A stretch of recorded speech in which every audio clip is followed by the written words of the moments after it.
Voici les 5 conseils quand tu fais l'amour. Oui, quand tu fais l'amour, c'est un moment tellement doux, c'est un moment intense, c'est un moment de partage.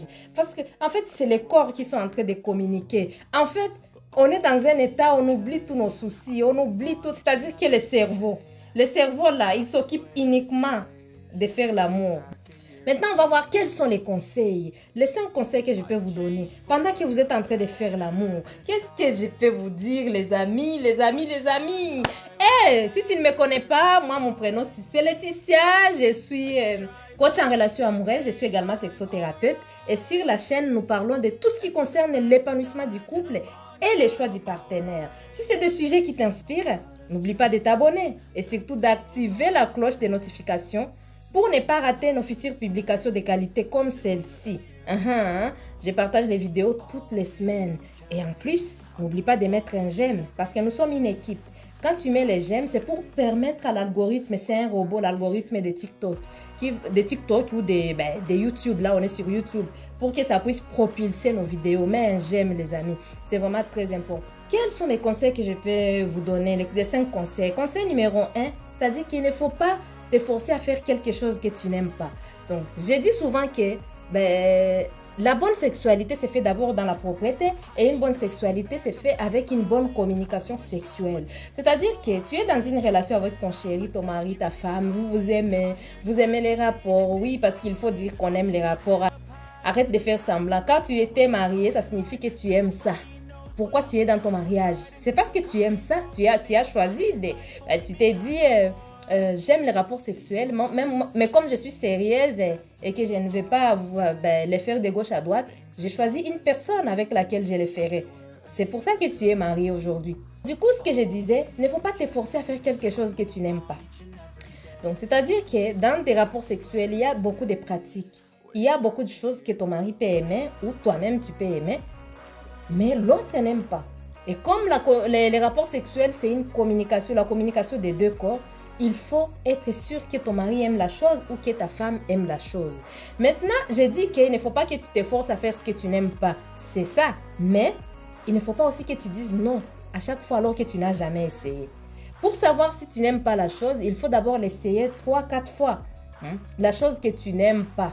Tu ne peux pas venir du jour au lendemain dire que non, je n'aime pas telle chose alors que tu n'as jamais essayé. Tu ne sais même pas comment ça donne. Comme quelqu'un qui est par exemple vierge avant son mariage qui va dire que je n'aime pas les rapports. Non. Pourquoi? Qu'est-ce qui te dit que tu n'aimes pas alors que tu n'as jamais essayé? Attends le mariage, essaye et puis là tu sauras si tu aimes ou si tu n'aimes pas. Donc il faut avoir cette communication, cette complicité d'essayer les choses 3-4 fois. Quand tu n'aimes pas, dis hey l'amabilité, hey c'est respect de dire à ton chéri sagement que ou à ta chérie que chérie j'ai essayé en tout cas, je trouve que ça ne me convient pas. Et si toi on te dit que ça ne lui convient pas, même si c'est la chose que tu aimes, il faut être à l'écoute de l'autre. Sois à l'écoute de l'autre, parce que les rapports sexuels c'est entre 2 personnes. Faire l'amour, c'est entre 2 personnes. Mais s'il y a une personne qui est absente, les choses ne vont même pas bien se passer. Parce que tu aimes tellement ta femme ou ton mari que tu ne peux pas vouloir qu'il souffre, qu'il fasse ce qu'il n'aime pas. Conseil numéro 2, c'est-à-dire qu'il ne faut pas jouer à l'acteur ou à l'actrice porno. Vous savez, on sait très bien que dans la pornographie, nous voyons énormément de choses. J'ai vu une actrice porno qui était en train de parler et qui disait qui donnait des conseils, qui disait que moi, en tant qu'ancienne actrice porno, si on me disait que, si on me donnait le choix de faire ce que je voulais, il y a beaucoup de choses que je ne pouvais pas faire. Quand je faisais mes films, et entre-temps, c'est des films et ils sont payés. Elle se dit, il y a des positions qu'elle ne pouvait même pas faire. Il y a beaucoup de pratiques qu'elle ne pouvait même pas faire. Donc, c'est les jeux d'acteurs, c'est des rôles. Et même si elle a mal, même si ça ne va pas, elle va quand même les faire pour être payée. Donc, c'est ça que j'ai dit aujourd'hui. Il ne faut pas que tu joues à l'acteur porno, il ne faut pas que tu puisses vouloir que ta femme ait des performances d'une actrice porno, que ton mari ait ces performances-là, alors que c'est des films. Non, il faut que vous puissiez vous asseoir, que vous puissiez faire votre amour, faire amour. Quand vous faites l'amour, en fait, il faut le faire avec passion. Il faut les faire avec amour. Il faut les faire. Quand tu aimes l'autre, tu vas protéger l'autre en fait. Et quand tu le fais avec passion, ça va vous faire du bien à vous deux. Vous allez libérer des hormones et puis vous saurez ce que vous n'aimez pas. Parce que ça peut arriver qu'aujourd'hui, tu n'as pas aimé telle ou telle chose, et ça m'arrive aussi, et que d'aimer, tu raffoles la chose. Donc, il faut à chaque fois vivre l'instant présent quand vous êtes en train de faire l'amour, cher couple. C'est vraiment très important. Il faut être spontané. Il ne faut pas être bloqué. Il ne faut pas être là, tu ne sais pas quoi faire, tu es bloqué. Non, non, non, ce n'est pas la peine. Troisième conseil, il faut vraiment que tu puisses libérer ton cerveau.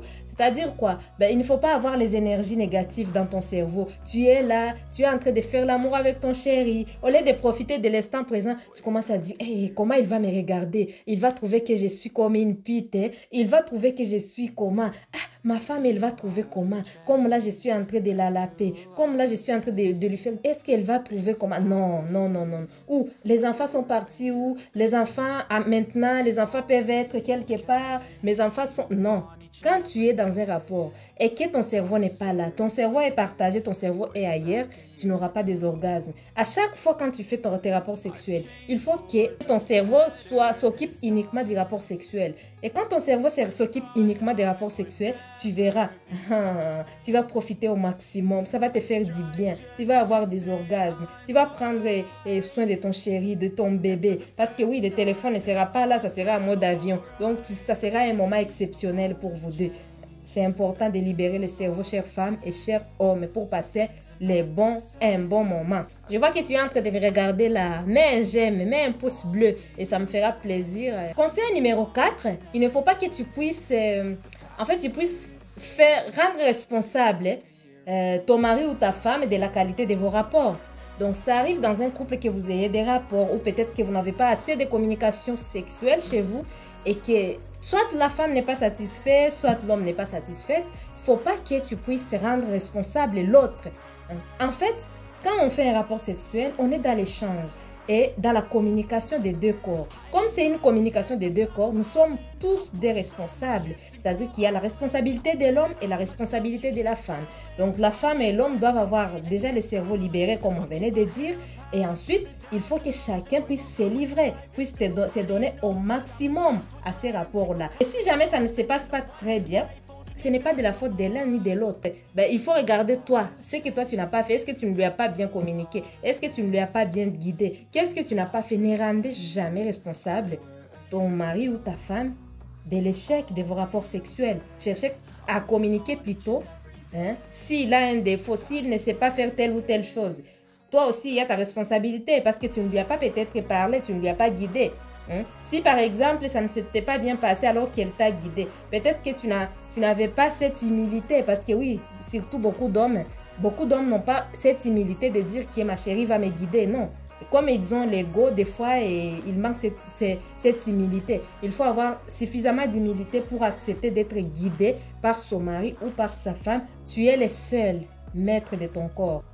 Donc, il faut savoir prendre plaisir. Quand tu veux mettre les bras en haut, c'est toi qui vas décider. Ce n'est pas ta femme qui va dire « mets les bras en haut ». Non, tu es le seul maître de ton corps. Donc, c'est vrai que vous deux, vous faites un, mais tu es le seul maître de ton corps. Donc, libère-toi, partagez cette sexualité ensemble, vivez ces plaisirs ensemble, en sachant que comme tu es le seul maître de ton corps, c'est à toi d'accepter ce plaisir, de te faire plaisir pendant les moments des rapports avec ton mari ou ta femme. Donc, quand vous serez en train de vous conseiller, il faut que ça soit sans jugement, sans reproche. Il faut que ça soit vraiment fait avec plaisir. Il faut éviter aussi tout ce qui est interdiction. Je n'aime pas telle chose, je n'aime pas telle chose. Ça, c'est interdit, ça, c'est pas interdit. Non. Les rapports sexuels, c'est l'intimité de l'homme et de la femme. Conseil numéro 5, c'est surtout ne pas oublier la propriété. C'est vraiment important. Ne pas oublier la propriété. C'est-à-dire quoi? Une bonne sexualité, une excellente sexualité se fait dans la propriété. Donc, je dis toujours ceci, que ce n'est pas une bonne chose que ton mari ou ta femme veut t'embrasser et puis la bouche sent tellement mauvais que ça les dégoûte en fait, ça les démotive. Ou il veut te lécher l'oreille, il sent que il y a trop de saleté dans l'oreille. Il ne peut pas le faire. Et ta femme, elle veut te faire la pipe et elle voit qu'il y a trop d'odeur, surtout les hommes. La plupart des fois, les gens disent que non, les femmes, vous devez vous laver avant un rapport. Mais non, les hommes, vous aussi, vous devez vous laver avant un rapport. C'est vraiment très important. Hein? Parce que quand tu t'es bien lavé, en fait, vous avez la propreté, il y a cette liberté. Et cette liberté qui va libérer les cerveaux de ta femme ou de ton mari.